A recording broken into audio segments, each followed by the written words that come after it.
Geneviève Guérard est avec nous pour le moment tendance de ce matin. On s'est beaucoup questionné ces derniers temps avec tout ce qui est arrivé. Et là, tu viens de mettre la main sur une nouvelle étude qui parle du syndrome de l'imposteur. C'est le Journal of Behavioral Science qui vient de sortir cette étude qui dit en gros qu'on est jusqu'à 70 des gens à souffrir de ce syndrome de l'imposteur. Fait que je me suis dit qu'il était quand même temps qu'on en parle. Ça fait beaucoup de monde. Puis le syndrome de l'imposteur, c'est de ne pas se sentir à sa place ou adéquatement préparé pour faire quelque chose. Là. Bien, exactement. En fait, c'est qu'il y a un décalage. On appelle ça le syndrome de l'imposteur ou le syndrome de l'autodidacte. En fait, ça a été identifié par deux psychologues, deux femmes, en 1978 quand même. Et à cette époque-là, on disait que c'était plus les femmes qui en étaient atteintes, mais aujourd'hui, c'est vraiment tout le monde. Et la docteure Sandy Mann, qui vient de publier, c'est une docteure au Royaume-Uni, elle vient de publier un livre sur le syndrome de l'imposteur et des conseils pour s'en sortir. Elle explique ça en disant que c'est comme s'il y avait un décalage entre ce qu'on est et ce qu'on pense que les autres pensent qu'on est. L'image là, à laquelle on doit correspondre, là, qui est supposément vraiment meilleure que ce qu'on pense qu'on est. Et ça se traduit par des comportements comme chaque succès qui nous arrive, c'est pas de notre faute, c'est pas grâce à nous, c'est de la chance, ou c'est parce que d'autres patentent, mais on se le rend pas à nous-mêmes. C'est aussi d'avoir l'impression de jamais être à la hauteur de quelque chose, un manque de confiance. Donc, c'est assez large, puis ça a des effets probants. Puis je suis surpris de savoir que tu as l'impression, toi, tu vis un syndrome de l'imposteur. Mais moi, c'est vraiment... Bien, tu sais, je l'ai reconnu beaucoup dans ma vie, puis je pense que de le reconnaître, c'est la meilleure façon de le corriger ou de s'en sortir. Ouais. Et les enfants aussi peuvent être atteints de ça? Les enfants peuvent le ressentir. Et là, il y a deux chercheurs qui ont vraiment identifié des dynamiques familiales qui peuvent le déclencher. Puis je donne pas de leçons aux parents, Gino, je veux juste partager ce que j'ai trouvé. Alors, une des dynamiques, c'est quand il y a un frère ou une sœur qui est vraiment brillant ou, tu sais, qui est le bolé ou quelque chose, puis que l'autre enfant, on le qualifie de... Tu sais, lui, il est drôle. Ça, c'est notre petit comique. Ah oui. C'est notre sympathique.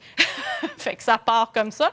Il y a l'autre phénomène aussi d'avoir un enfant prodige, donc un enfant qui a vraiment un talent particulier en quelque chose, puis il s'attend à ce on s'attend de lui à ce qu'il soit bon partout. C'est de la pression, alors, là. c'est impossible, tu sais. Puis quand il découvre ça, bien, il peut le développer.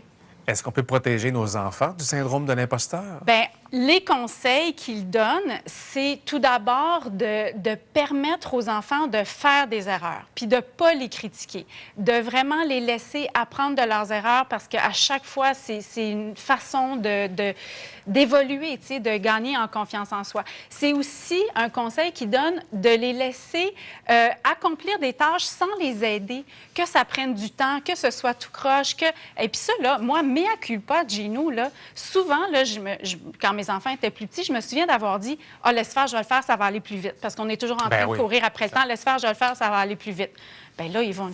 C'est pauvre, je m'excuse, mes enfants. Fait qu'il faut aussi leur donner la chance de terminer des tâches vraiment par eux-mêmes, puis de traiter les garçons et les filles de la même façon, de les éduquer de la même façon. Est-ce que les réseaux sociaux viennent ajouter une dynamique différente pour les jeunes? Là? C'est sûr que chez les adolescents, on le sait depuis longtemps, les réseaux sociaux...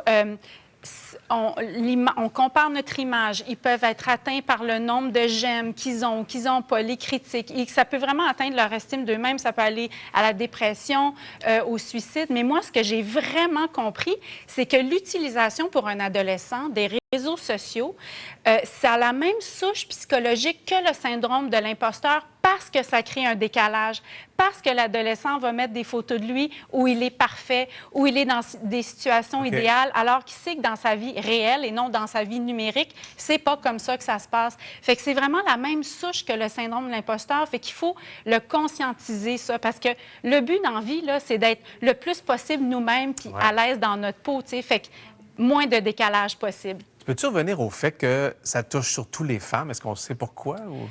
Bien, ça touche beaucoup les femmes. Je voulais juste dire quelque chose avant pour les adolescents. J'ai trouvé un site qui s'appelle Pose ton écran. Et c'est fait en collaboration avec le gouvernement du Québec. Et Pose ton écran, il y a des quiz, il y a vraiment une façon de conscientiser son utilisation des réseaux sociaux. Il y a des conseils pour les parents. Alors, ça peut vraiment les aider. Et oui, Gino, les femmes, bien évidemment. ça va les toucher.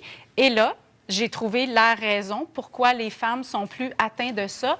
C'est l'histoire. C'est Louise Cossette, qui est professeure au département de psychologie à l'UQAM, qui l'explique d'une façon vraiment limpide. Elle dit le syndrome de l'imposteur, c'est pas un cas individuel pour les femmes, mais ça a une souche, ça a des racines de société parce qu'on n'a pas une histoire d'être au pouvoir. On n'est pas dans les postes de pouvoir, ça s'améliore avec le temps, mais c'est pas ce qu'on vit encore.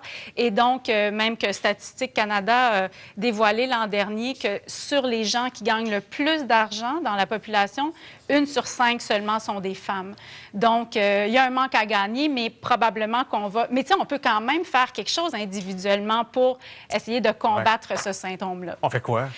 Bien là, c'est intéressant. Regarde, on accepte notre perfectionnisme. Parce que quand on vit ça, le syndrome de l'imposteur, on prend beaucoup plus de notes que les... on prend beaucoup plus de notes que les autres, puis on les revise 100 000 fois avant d'en parler aux gens. Fait qu'il faut accepter ça, il ne faut pas le combattre, mais il faut travailler sur notre estime de soi, puis ça va diminuer ça, le perfectionnisme. Aussi, il faut oublier le regard des autres, parce qu'en général, les gens pensent à eux-mêmes et quand 2 nouvelles personnes se rencontrent et se disent « je me demande ce qu'ils pensent de moi », l'autre personne pense la même affaire. Fait qu'il faut se rentrer ça dans la tête. Il faut aussi écouter les autres parce que si votre patron ou votre patronne ou vos collègues vous estiment, faites-leur confiance. Peut-être qu'ils ont raison, dévalorisez pas leur opinion et reconnaissez vos accomplissements. Ça, c'est aussi important. Tu sais, se donner une petite tape sur l'épaule, des fois, ce que vous faites de bien, ça a peut-être rapport avec vous aussi. Mais des fois, le perfectionnisme peut frôler le syndrome de l'imposteur. C'est-à-dire que là, je comprends que toi, tu es perfectionniste vraiment. Parce que j'ai le syndrome de l'imposteur. Parce que tu as le syndrome de l'imposteur. Donc, tu veux te donner des... Mais moi, à partir de maintenant, je botche, Gino. Je vais tout botcher mes chroniques. Non, mais ça peut nous faire avancer dans la vie d'avoir le syndrome de l'imposteur parce qu'on veut se prouver à nous qu'on est capable d'être là puis qu'on mérite notre place aussi. Tout à fait. Ouais. Et je voulais vous montrer, écoute, une métaphore, une vidéo que je trouvais très mignon quand on dit « laissons-nous la chance d'apprendre de nos erreurs ». Ça, je suis allée en Écosse.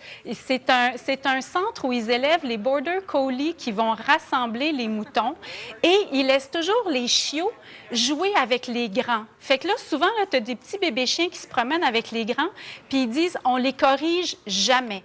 On veut, parce que c'est un métier dangereux pour ces chiens-là, on veut qu'ils se pensent super bons. Fait que quand ils sont petits puis ils courent avec les grands, on les corrige jamais, mais quand ils vont être plus vieux, là, on va leur apprendre les techniques. Okay. Fait que, tu sais, se donner la chance d'apprendre puis se donner confiance. Fais confiance aux autres aussi, tu as raison. Hein? Si les autres autour de toi valorisent ce que tu fais... Respecter leur opinion. Ça peut t'aider à oublier le syndrome de Voilà. Bonne chance à tous. Oh, arrête. Efficace. Attends, je vais le mettre dans ma petite poche en arrière. Je garde ça, je le mets dans ma petite poche en arrière. Merci.